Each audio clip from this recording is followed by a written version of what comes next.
What's good, y'all? It's your boy Reese, aka the Sideliner. Welcome back to the channel. We back with some more of that buyout market talk.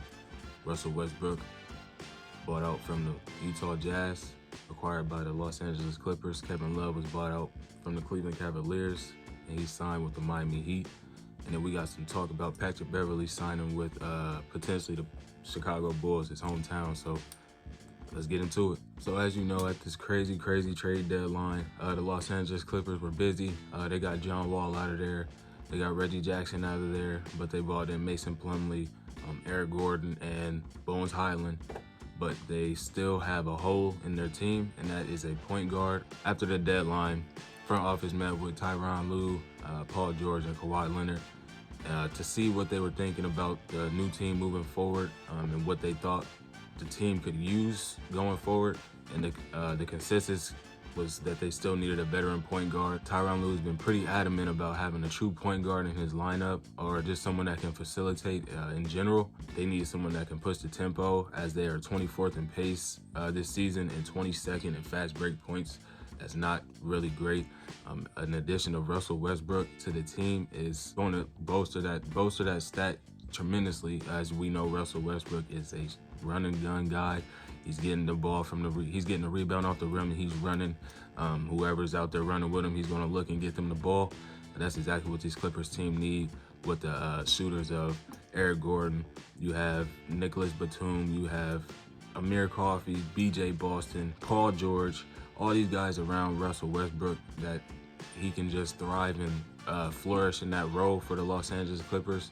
This makes them a much more deep team. The deepest team in the NBA, if you ask me, in the West at least.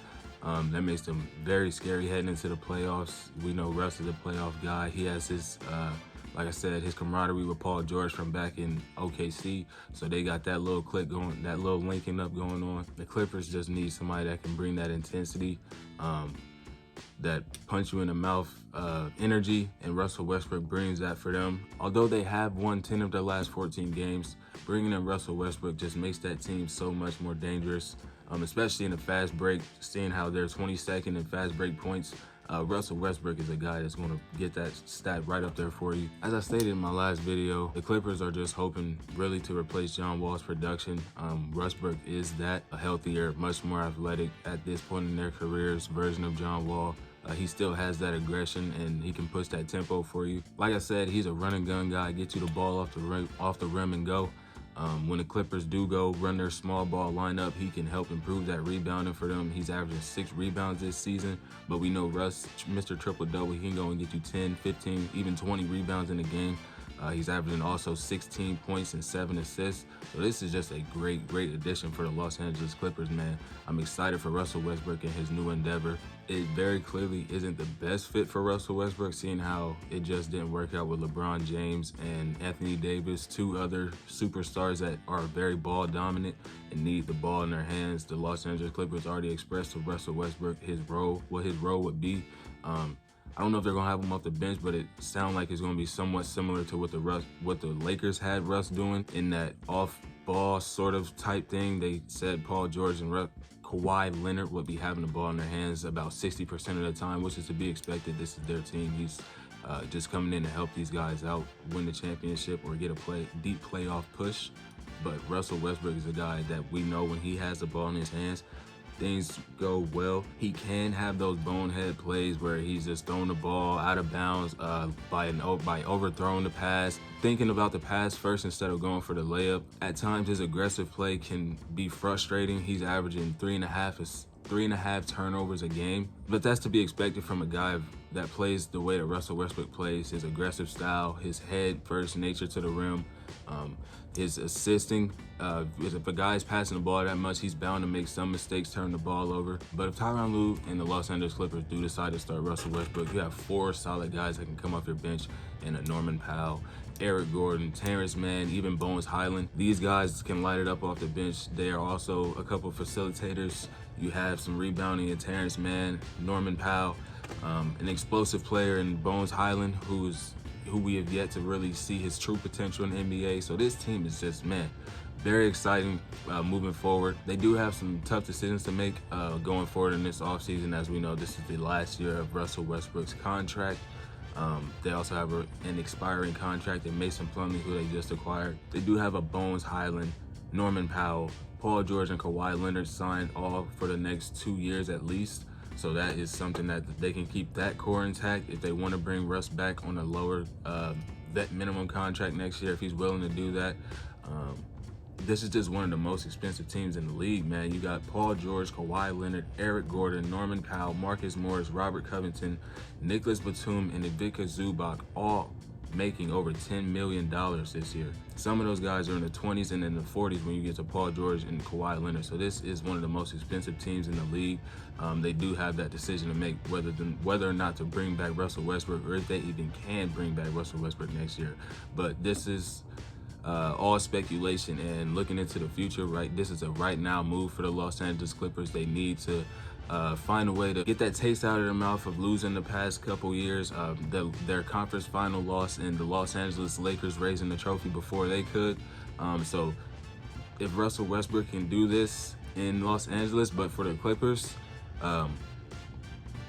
some people are going to be pretty upset. But only time can tell with this move, man. Like I said, it's a right now move for the finals, for the playoffs. 25 games left on the season. We know Kawhi, Paul George, they have their load management sometimes, and Russell Westbrook is a guy that's always available, so he will be, whenever he signs, he will be ready and available. And I can't wait come playoff time. Let's see what Russell Westbrook can do, bro. But let's get into Kevin Love and the Miami Heat. The 15-year NBA veteran, 5-time All-Star, 1-time NBA champion, Kevin Love was bought out from the Cleveland Cavaliers to sign with the Miami Heat. This was a very, very critical move for the Miami Heat. Like I said, as their biggest hole in their team was a power forward, and they just signed one of the most underrated power forwards left in the game to this day. With his rebounding ability, he can switch 2 through 4. Excuse me. I mean, we did see him clamp up Steph in that 2016's final, but Kevin Love, more known for guard note, locking down the wings. He can slide his feet well enough. He's a rebounder, like I said, stretch ability. He still has a mid-range game as well. Some people be sleeping on Kevin Love, man. He's also one of the most solid outlet passers in the game. Top two, if not number one. He and Steven Adams hold that title in my opinion, but this was a solid role filling for the Miami Heat, man. Kevin Love is having his lowest career points per game and rebounding season this year in just 20 minutes a game in his reserve role out in Cleveland. He didn't play in the last 12 games leading up to All-Star break, so there could be a point in time where he's knocking the rust off out there, and that's to be expected. But once Kevin Love gets in rhythm, man, he can light it up from three. Like I said, he's a rebounding demon and an outlet passing genius. He can get the ball to you from any point on the court. Now, I think it is important to note that Kevin Love did have a thumb injury this year, and it has affected his shot just a little bit, but he's still a career 37% three-point shooter, so that shouldn't be a problem heading into playoff time once that thumb gets healed up and right. He requested a buyout from the Cavs after falling out of their rotation. Like I said, he hasn't played in the last 12 games, and this was the last year of his deal. His 4-year contract that he signed with the Cleveland Cavaliers, this was the last year of his deal. So I think it just made sense for him and the team as well, just to get him to a new team. And Kevin Love is going to be a dangerous piece out there for the Miami Heat. Jimmy Butler, like I said, a mid-range guy. Bam Adebayo needs his work out there in the mid-range and in the paint, and Kevin Love with that ability to just stand there in the corner or top of the key and knock down that three, be a decoy if need be. That's going to be very, very efficient for the Miami Heat offense. The Chicago native Patrick Beverley finalizing his deal with the Chicago Bulls. They are expected to waive a player to free up a roster spot for Beverley. Who knows who that'll be, but they just need a guy to bring that ferocity, that aggressiveness to the locker room, to the court. The defense of the Chicago Bulls has been abysmal, completely terrible this year. Ever since Lonzo Ball went down, they just haven't looked very complete as a team. Zach LaVine has been struggling with his injuries. You had the consistent DeMar DeRozan. Vucevic has been up and down. So not that Beverley comes in and make your team just, he's a player of a great magnitude that he's just going to be like a Kevin Durant signing and your team is now the favorites. But Patrick Beverley does replace Lonzo Ball's defensiveness, defensive awareness, His IQ on the basketball court, Patrick Beverley is no slouch when it comes to that, as I mentioned before. The Bulls are sitting at 26-33. That makes them the 11th seed in the Eastern Conference right now. 2 games behind the Toronto Raptors for that 10th seed, the last play-in spot. The Chicago Bulls had a lot of promise riding on them in that first season when they made the big 3 initially of Vucevic, Zach LaVine, and DeMar DeRozan. And ever since that Lonzo Ball injury, the team just hasn't looked great. So bringing in Patrick Beverley hopefully will rejuvenate this team, at least their mindset to playing basketball, help lock them in on the defensive end. As we know, Patrick Beverley, like I said, is a menace in black forces out there, so he's going to get them guys ready. They also have Alex Caruso. I can't wait to see them 2 on the court together. It's going to be ridiculous. I'm pretty sure Beverley's going to be coming off the bench. If they sit IO for Beverley, I wouldn't be shocked, but having Patrick Beverley, Alex Caruso on your team in the backcourt, if the Chicago Bulls can make it to the playoffs somehow, that's going to be a very, very hard backcourt to score on for any team. But only time can tell, man. Russell Westbrook with the Los Angeles Clippers, great addition.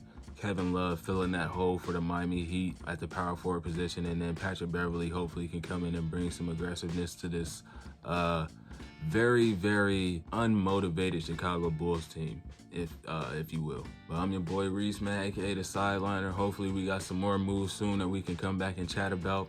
But I gotta go, man. I'm out of here.